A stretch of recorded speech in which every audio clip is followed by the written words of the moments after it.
പള്ളിന്റെ ഉള്ളിൽ വെച്ച് പൊട്ടിച്ചിരിക്കുന്നത് ഖബറിൽ ഇരുട്ടുണ്ടാകാൻ കാരണമാണ്. എന്തെല്ലാം കളിയാ കളിക്കുന്നത്, ഗെയിം കളിക്കുന്നു. നഊദുബില്ല. പള്ളിന്റെ മേലെയോ കളിക്കാനുള്ള സ്ഥലമാണോ സഹോദരങ്ങളെ അല്ലാഹുവിന്റെ പള്ളി? പള്ളിയിൽ കയറിയിട്ട് വർത്തമാനം പറഞ്ഞിരിക്കരുത്. ഫോണ് കൊണ്ട് അറ്റൻഡ് ചെയ്യുന്നത് പള്ളിയിൽ നിന്ന് ആകാതിരിക്കാൻ ശ്രദ്ധിക്കണം. പള്ളിന്റെ ഉള്ളിൽ വെച്ച് സംസാരിച്ചുകൂടാ.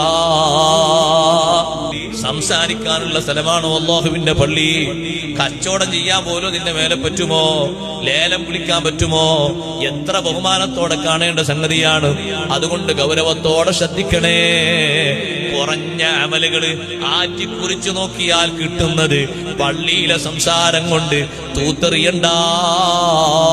പള്ളിന്റെ ഉള്ളിൽ കയറിയാൽ ദിക്റും സലാത്തും ദിക്റും കാര്യങ്ങളല്ലാതെ ഉസ്താദ് ക്ലാസ് എടുക്കുമ്പോൾ നിങ്ങൾ വല്ല സംശയം ചോദിച്ചോളൂ. അത് ഇൽമ പഠിക്കാനാ, ഇൽമാണത്. എനിക്ക് കുഴപ്പമൊന്നുമില്ല.